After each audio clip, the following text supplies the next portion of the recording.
féministe, qu'est-ce qu'on entend par cela?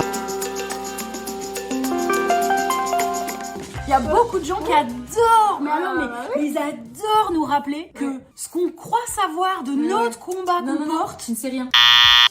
La proportion des femmes dans les métiers dits masculins en Belgique sont généralement inférieures à 12%. Tu rigoles? En effet, cela est bien réel, les femmes ont statistiquement beaucoup plus de mal à décrocher un métier d'homme, mais de plus en plus de métiers connus pour être très masculins se féminisent, comme le milieu de l'informatique, la défense, les métiers liés à la sécurité, etc. Être un flic ou pompier de service et donner le sein à mon fils. À l'époque, le symbole de la femme au foyer était encore plus présent que maintenant. Les horaires ne permettaient pas d'être souvent chez soi, c'est pour ça que ce métier de camionneur était plus adressé aux hommes, car la femme devait s'occuper de son foyer. Mais à l'heure actuelle, de plus en plus de femmes exercent ce métier, car le symbole de la femme au foyer s'efface de plus en plus. N'est-ce pas merveilleux? Pour parler des grandes figures féminines, on peut parler de Amelia Earhart. Cette américaine est née le 24 juillet 1897 et a disparu le 2 juillet 1937. C'est en 1920 qu'elle décide à être aviatrice. Après avoir passé son brevet de pilote, elle s'achète un avion tout jaune appelé le Canary. En 1922, elle bat le record d'altitude en volant 4300 mètres. C'est donc la première femme à traverser l'Atlantique en avion. Elle s'envole en 1937 dans un tour dont elle ne reviendra malheureusement pas. Elle a disparu au milieu du Pacifique et on l'a jamais retrouvée. Petite question, avez-vous déjà recherché sur Google policier uniforme et ensuite policière uniforme?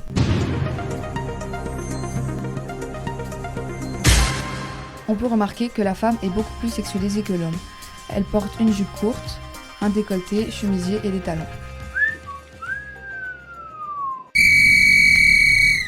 Pour parler d'évolution, il y a plus de 60 ans, les femmes ne pouvaient pas travailler. Elles ont donc manifesté pour avoir le droit au travail et ne plus être considérées comme des objets. Femmes au foyer qui s'occupent des enfants, qui fait le ménage, etc. Après avoir obtenu le droit au travail, il y avait quand même une énorme différence de salaire.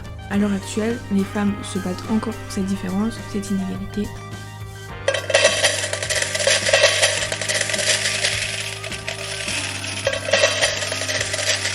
En 2021, le salaire mensuel net moyen des hommes est de 2689 €, alors que celui des femmes est de 2292 €.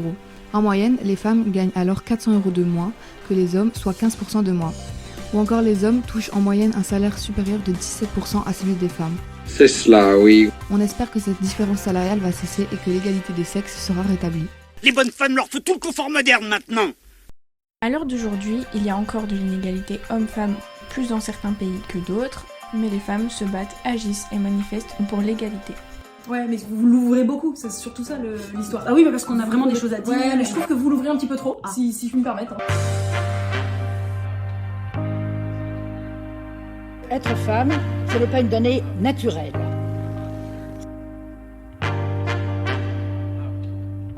C'est le résultat d'une histoire.